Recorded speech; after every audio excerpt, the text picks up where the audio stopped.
Hello and welcome to my survival legendary difficulty playthrough of Skyrim Anniversary Edition. This is going to be a modded playthrough with graphical changes including settlement overhauls, improvements to combat including injuries and weapon and armor durability, a reworked economy and crime systems. In general, combat is going to be more difficult but rewarding. We'll have to work hard for our coin, and our skills and progression should feel more natural than vanilla Skyrim, taking us from zero to hero over the course of our playthrough. I'll now introduce you to our character, Erias Windcaller. Now, Erias Windcaller is a Wood Elf scout who grew up in the heartlands of Valenwood roughly 150 years after the war with the Altmer from the Somerset Isles and the Khajiit of elsewhere, known as the 5-Year War, when his country was revitalized thanks to the efforts of the Imperial Vanak Building Commission in year 397 of the Third Era. His father, a simple pelt trader named Garrulus, had been a scout during the 5-Year War and taught Erias to hunt from a young age. His mother was a Breton druidess named Yvolda, who had met Garrulus 2 decades after the war during Valenwood's revitalization, acting at the time as an emissary from High Rock. Taking work as a herbalist in Valenwood, after wedding Garrulus, she taught Erias to pick herbs and flowers for brewing beneficial potions and deadly poisons, being mindful of the green pact held by her son's people, as well as teaching him to perform basic healing magics in hopes that he would one day take over for her as their town's healer. However, in year 171 of the Fourth Era, Thalmor spies snuck into Erias' family home and killed his father Garrulus, revealing him as a blade under the command of the Emperor in Cyrodiil. In a twist of fate, Erias was called to war by the Aldmeri Dominion, the same elves his father had fought against in the 5-Year War, and who had later killed him and presented his dismembered head alongside that of 200 or so more Blades members to the Emperor. Valenwood had recently been ceded control from the Cyrodiilic Empire to the Aldmeri Dominion, and many from Erias' hometown were conscripted by the Thalmor for the war. He was trained as a scout by a Bosmer captain, who taught him the proper use of one-handed weapons and shield, as well as the use of light armor and sneaking for scouting enemy territory. Erias' military campaign took him through the western towns and cities of Cyrodiil, seat of the Empire, and into Hammerfell, home of the Red Guards. After 5 years of skirmishes along the southern coast of Hammerfell, the White Gold Concordat was signed in the Imperial City between the Thalmor and the Emperor, which would have ended the fighting altogether if it weren't for the terms of the treaty, which stated that Hammerfell would be ceded from the Empire to the Thalmor. Red Guards of Hammerfell started their own war with the Thalmor, which ended 5 years later with the signing of the Treaty of Stros Mackay. Angered at the death of his father at the hands of the Thalmor, Erias turned coat during this time, joining the Red Guard forces as they fought to take back the southern coastal cities he had had a hand in invading during what was now known as the Great War. After the second treaty was signed, Hammerfell became an independent country. Because of his actions during the Great War, Erias was not granted passage to settle in Hammerfell. His mother, being a half-human Breton, was aged now, and had returned to High Rock after the Great War. Erias settled into her ancestral home with her, working as a hunter and a mercenary, and tending to her with the knowledge of alchemy and healing magic she had bestowed upon him in his youth, until her death 2 years later. At the age of 87, still in his prime for a wood elf, just over 2 decades after his mother passed, Erias began hearing strange and exciting rumors of a civil war and dragon attacks in Skyrim. Still keen to learn the reasons behind the death of his father Garrulus, and to take revenge against the Thalmor, Erias travelled west to Skyrim to seek further mercenary work and to join the Stormcloak army against the Thalmor. So we've made it to Skyrim, and on the way we got into a spot of trouble and ended up here at Anissa's cabin, who brought us back to health. I think the first thing we'll do is, it's getting quite late, so we'll head over to Riverwood and maybe spend the night in the inn. Now, like I say, gold is going to be more scarce in this playthrough. Many systems have been changed, such as we'll find less gold in chests, in loot and dungeons and that kind of thing. Instead, we'll be relying on valuables and materials for selling. The first thing we have to do is set our character's class in stone using the Choose Your Talent book. What this is going to do is allow us to choose which skills will be able to be improved naturally through use, and which ones I won't be able to improve unless we pay a trainer to improve us in that skill. We are going to pick one of the 3 crafting skills, and 8 skills in total. Now obviously we're going to be picking alchemy because our mother taught us one-handed and blocking and light armor that we learned in the war. Oh, our mother also taught us restoration. Our father taught us the use of the bow. During the war as well, we learned to sneak in order to pass through enemy territory. What else was I going to go with? I'm thinking speech, because speech is important for getting better buying and selling prices, which is going to be a big thing with this new economy system. And you know, we're 87 years old, we're well travelled and everything, so upgrading our speech is going to be important. So we've selected 8 skills. There are 10 skills remaining that we would have to pay for to improve, so we get 50% faster improvement to the skills we've chosen. I'm also going to activate one of the standing stones, and for this character we're going with the Shadow Stone. Those under the sign of the Shadow move faster in combat. They sneak much more effectively and inflict greatly increased sneak attack damage when near cover.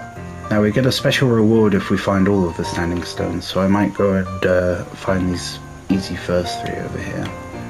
And we'll make our way to Riverwood for the night. After that in the morning we'll probably take on some mercenary work. Visit the Riverwood trader. Won't be starting the main quest for a while. Now we do have quite a few mods to help us in our journey as well as hinder us. One of those is a mod called Craft Anywhere, which gives us the ability to use any kind of crafting bench on the fly, make potions, disenchant or enchant items, make camping supplies on the journey, improve weapons and armor. One of the other mods that will help us out is actually to do with the Riverwood trader. Once we make it in there, there's going to be a basket on the top floor. It will give us increased storage, mostly for material storage and ingredient storage for alchemy as well. This is another feature, a notice board, so we can do some delivery quests, such as finding 5 leeks, gnome roots, pheasant breasts, salmon meat. That salmon meat one would be easy actually. Tell you what, why don't we start off with that? There's a group of 6 salmon hanging here that we can just take for free. So we can give that in and see what the noticeable quests are like. They give a decent amount of gold actually. 77 gold. Now we'll spend the night in the inn. I'm looking for work. I wouldn't mind retrieving that and then heading over to Whiterun to join the companions, which is something I'd like to do with this character. We'll ask Delphine here for a room. Yep, we're hungry already. We should probably buy some food. We've got a decent bit of gold left. Where is he gone? There he is. I'll go with some cooked fish, chicken breast. I think I'll leave it at that. We'll eat the fish. So we're gonna ignore the main quest for now, like I say. So while these two have their little argument about the golden claw, I'm just gonna make my way upstairs and grab this craft basket. Oh, it already comes with some supplies as well. So we got an iron ingot, some iron ore, leather strips, salt pelt, and a wolf pelt. I'll take the wolf pelt for now because we can turn that into some leather. So we can craft anywhere. Let's see. To the tanning rack. Make some leather. And then if we want to use this craft basket, basically I believe we just drop it. And whenever we pick it up, it'll open its menu. So we can throw our leather in there and not have to worry about its weight. Alright, I would very much like a backpack for some extra carry weight. Yeah, hunter backpack. So 471 gold. Now we do have the opportunity to own that property up there, the hunter's cabin. In order to do that, we're going to have to clear Ambershard Mine. So I'm going to go take care of that now, just so we have a place we can call home. We will have to, at the earliest opportunity, get some better armor, because at the moment I'm just wearing clothing and some very, very light armor. Now, when I get all fiery like this, that means that my armor is in danger of breaking or being damaged. That's one of the other mods I have installed. We can pick up firewood from fallen trees and quarried stone from rocks and things like that. And as you can see there, we just picked up a gold nugget. which is part of that new looting system. We'll be finding less gold, and instead we'll have to turn golden nuggets and silver nuggets into gold and silver ingots, which I like to turn into rings for selling. Alright, this is our first real opponent now.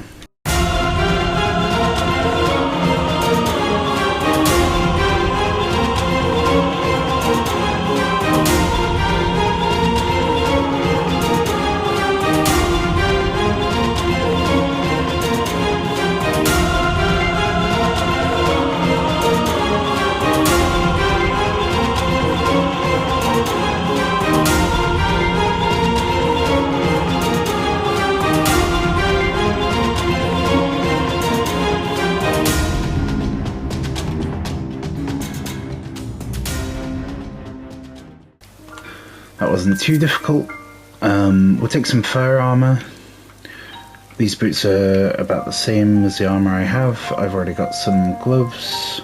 So the way that the durability mob works is that materials will take damage all at once. It's a limitation of modding the PS5 version of Skyrim. So we'll find that, for example, if some of my fur armor is in danger, then all of my fur armor is in danger. And we'll have to repair using repair kits, which I'm not sure you can for fur armor, but we should be okay once we get to properly crafted armors such as leather armor and things. When I'm covered in purple like this, it means I'm getting that sneak bonus from the shadow standing stone. Alright, we do have a trap around the corner here, so we could pull that one. Perfect. We'll take his steel sword. I'll keep the iron one because, like I say, I didn't take the iron war axe because if our iron sword takes damage, then so does our iron war axe. But things of different materials should be fine, so I'm gonna switch to the steel sword for now, but we'll keep the iron sword anyway. We'll take an iron shield because yep, that's better than our hide shield. We'll see if we can get some sneak damage.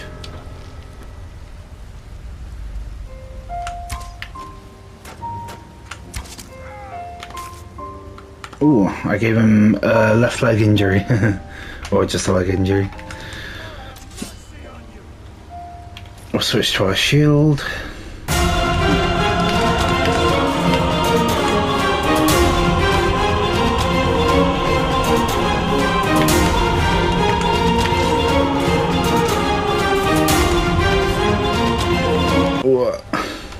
Ooh, I was hoping to make it to that bridge there, but didn't quite work out.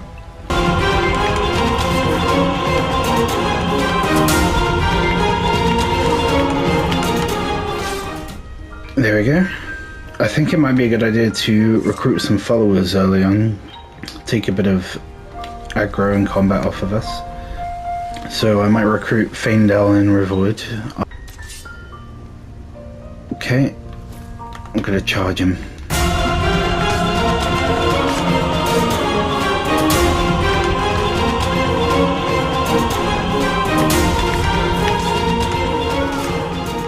There we go. So the key for our new home will be just in here, on the table. And now we have somewhere where we can rest and recuperate. I'm hoping I can find some salt piles because they're good for cooking. Oh, now, before I forget, I think I was actually closer to the entrance over here. There's a pickaxe and I'd like to pick that up because picking up things like iron ore is going to be quite necessary in this playthrough for repairing items. Oh, I've never noticed that there before. Let's see if we can get some sneak damage on this blacksmith here. Oh, didn't expect to kill them outright, to be honest. Someone there. Let's see if we can take care of this guy before we get into melee combat with the other one. There we go. I think I'll keep the torch equipped. Whoa.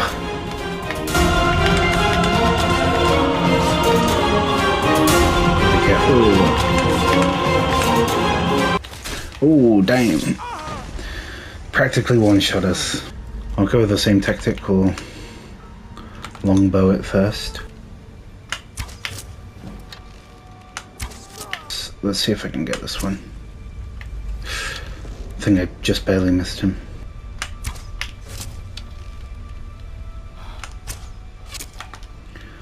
That's him taken care of.